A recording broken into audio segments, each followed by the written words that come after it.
둘 중에 하나를 골라야 한다면 키로수가 10만이 넘었다고 해서 무조건 안 좋은 차는 아니고요. 연식이 짧다 해서 무조건 좋은 차는 아닙니다. 연식이 얼마 안 되고 키로수 짧은 차가 좋다는 건 여러분 모두가 아시잖아요. 저도 알고 있습니다. 중고로 샀을 때 가성비가 떨어져서 그렇지 그 가격에는 그 이유가 다 있는 겁니다. 그럼 가성비를 추구하며 중고차를 구입하는 우리들은 어떤 기준으로 차량을 구입해야 하는 걸까요? 오늘 영상을 끝까지 보시면 연식과 키로수 중에 차량 상태와 관련해서 유의미한 변수가 무엇인지, 그리고 언제 사는 게 가장 가성비 있게 구입하는 것이고 언제 파는 게 가장 비싸게 파는 것인지에 대해 겁쟁이 딜러 스타일로 알려드리겠습니다. 먼저 연식에 대해 얘기해 보겠습니다. 차량의 연식이 중요한 이유는 디자인 때문이 아닙니다. 자동차 제조사는 한 모델을 출시한 이후에 소비자들로부터 필드 테스트를 하고 그에 따라 크고 작은 개선을 거듭합니다. 따라서 동일한 모델이라도 후속 연식 차량, 다음 모델 차량 등은 각종 결함이 개선이 되고 편의사항을 추가하게 되는 경우가 많은데요. 예를 들어 제가 최애하는 그랜저 IG 경우 18년식 이후부터 어댑티드 크루즈 컨트롤이 들어가고 몇 년 사이에 엔진과 미션 같은 주요 파워트레인에 큰 개선이 들어가진 않았으나 자잘자잘하게 잡소리 등의 개선은 매번 들어갔습니다. 얼마나 오랫동안 안정적으로 탈 수 있느냐가 중요하기 때문에 개선에 개선을 거듭한 지표인 연식은 실질적인 차량의 품질과도 직결되는 요소가 됩니다. 그렇다면 주행거리는 어떨까요? 많은 사람들이 짧을수록 좋다고 생각하지만 실제로 그렇지 않을 수도 있습니다. 예를 들어 10만 킬로미터를 넘긴 차량이라 하더라도 장거리 주행 위주이고 엔진오일 제때제때 교환하고 각종 소모품을 꼼꼼히 점검한 차량은 훨씬 더 좋은 상태를 유지할 수 있을 겁니다. 반면 주행거리가 3만 킬로미터밖에 안 되더라도 험하게 운전을 하거나 관리가 제대로 이루어지지 않은 차량은 10만 킬로미터의 차량보다 상태가 안 좋을 수 있습니다. 대표적으로 아반떼 N은 상태가 안 좋겠죠. 그리고 경험상 미니도 상태가 좋지 않았습니다. 일부 사람들은 10만 킬로 이상 주행한 차량에 대해 전 차주가 대부분의 수리를 이미 맞춰놨기 때문에 오히려 가성비가 있다, 혹은 오히려 8만 킬로보다 10만 킬로를 타는 게 경정비를 해놔서 좋다고 얘기하는 경우가 있는데요. 정말 그렇게 생각하시나요? 대부분의 차주는 차량을 팔기 직전에 큰 돈을 들여 수리하거나 교체하지 않습니다. 오히려 수리를 미루고 있는 경우가 많으며 차량의 노후 상태나 잠재적인 문제를 다음 구매자에게 넘기는 경우가 많습니다. 이런 문제로 딜러가 잘못했네 이런 얘기하시는 분들이 많던데요. 여러분이 작정하고 속이겠다는 딜러를 못 당해내듯이 딜러도 작정하고 속이겠다는 소비자를 당해내지 못합니다. 딜러도 결국 사람이라는 말이고요. 차는 당연히 오래 운행했던 사람이 자기 차의 관리 상태에 대해 빠삭할 것이고 내 차에 문제가 뭐가 있는지에 대해서는 전 차주가 더 잘할 겁니다. 경매 받아와서 해봤자 100km 남짓하게 운행한 중고차 딜러가 차량 상태에 대해 빠삭하게 전부 아는 것은 불가능하거든요. 그렇기 때문에 연식이 짧고 키로수가 얼마 안 되는 차량을 구입해서 처음부터 내가 고는 게 당연히 좋겠지만, 당연히 그게 더 좋아요. 하지만 현실적으로 요즘 신차가 너무 비싸기 때문에 그랜저 중간 등급도 4,500만 원 정도 하죠. 물론 신차가 당연히 좋겠지만 중고로 차를 살 때는 이 정도는 수리가 돼 있겠지라고 생각하는 것보다는 자잘자잘한 경정비는 해가면서 타는 게 중고차다라는 걸 인지하셔야 합니다. 우리가 차를 보는 관점은 엔진과 미션 같은 파워트레인에 큰 문제가 없는지, 혹은 당장 돈 들어가는 부분에 대해서 수리가 돼 있는지를 보시고 구입하시는 게 중고차를 가장 합리적으로 구입하는 방법이 될 겁니다. 그럼 뭘 사라는 거냐라고 하면 논리적으로 얘기해 볼게요. 보증이 끝난 직후에 차량을 구입하시는 게 좋습니다. 무슨 말인가 싶으시죠? 이 구간의 차량은 이미 감가가 2차례나 반영되어 일단 명의 이전 되자마자 한번 감가 맞고 보증 끝나서 한 번 더 맞거든요.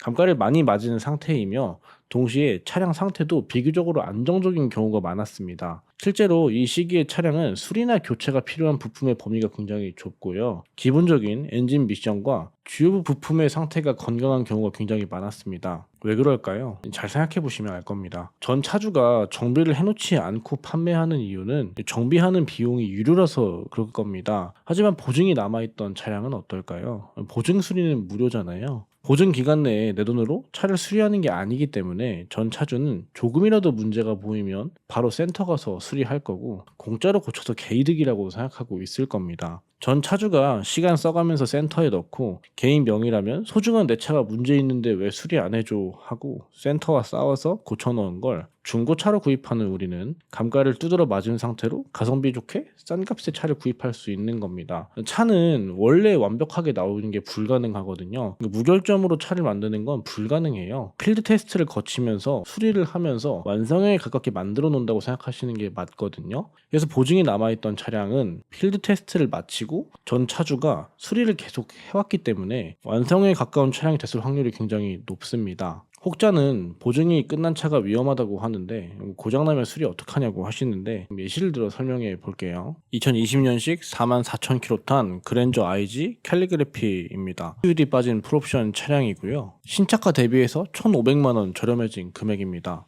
잔존가치가 64%면 거의 반토막 났잖아요. 1년에 약 9,000km씩 44,000km 탄 차량입니다. 본넷 단순 교환 있고요. 신차가 얼마죠? 신차가 4,275만원에 이제 5년 좀 넘고 이제 44,000km 막 탄 건데 1,500만원 떨어졌습니다. 단돈 2,770만원 내면 더뉴 그랜저 IG HUD 빠진 풀옵션 차량 구입할 수 있는데요. 2,770만원이 비싸다고 얘기하시는 분들이 있을까봐 설명해드리면 요즘 물가가 얼마나 올랐는지 체감 혹시 하시나요? 그 돈으로 신차 가면 최고 등급 아반떼 사실 수 있습니다. 아반떼 최고 등급 신차로 가면 2,700만원 정도 되는데요. 중고차 부대비용 어쩌고 하시는데 다 붙여도 그랜저 사는 게 훨씬 이득일 겁니다. 갑자기 얘기가 너무 산으로 갔는데 각설하고 당연히 중고차 가격 하락에는 미래 수리비에 대한 불안함이 반영되어 있는 거고 수리비가 감안된 가격 이상으로 떨어졌을 가능성이 높기 때문에 중요 부분이 아닌 다른 부분의 경정비를 해가며 탄다고 우리는 생각을 하고 접근을 해야 한다는 겁니다. 내가 그게 다 싫다 하시면 신차라는 대안은 언제나 있습니다. 혹은 신차급 중고차라는 대안이 언제든 있습니다.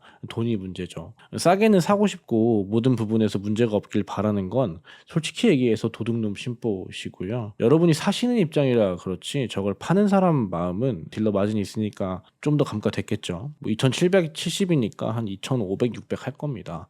그러면 소비자분들은 그거밖에 안 나와요. 겨우 5년에 4만 탔는데 1,500 감가가 말이 되냐고 하실 겁니다. 중고차를 살 때 무엇이 중요하냐에 대한 질문에 대해서 단일한 답을 내리긴 어렵습니다만 중요하게 생각해야 하는 건 중고차라 리스크가 당연히 있는 건데 중고차 가격에서 신차급을 바라는 게 아닌가 하는 자기 객관화가 선행되어야 한다는 겁니다. 중고차는 당연히 리스크를 감안하고 사는 거고 그 리스크의 가격이 표시가 돼 있습니다. 그게 시세죠. 제 경험에 비춰서 명확한 기준을 러프하게 알려드리겠습니다. 1년에 1만 킬로 정도 주행한 차량을 선택하는 것이 경험상 차량 상태가 좋았습니다. 실제로 1년에 1만 킬로는 차량을 꾸준하게 이용한 흔적이 있으면서도 무리하게 소모되지 않는 거리입니다. 특히 서울처럼 대중교통이 발달한 지역에 거주하는 경우 그리고 타고 가면 약속 시간에 맨날 늦는 그런 위치인 경우에 연간 5,000km도 주행하지 않은 차주들이 굉장히 많은데요. 차량은 일정 수준 이상 운행이 되어야 오히려 내부 시스템이 정상적으로 작동이 되고 엔진이나 각종 부품이 자연스럽게 윤활되며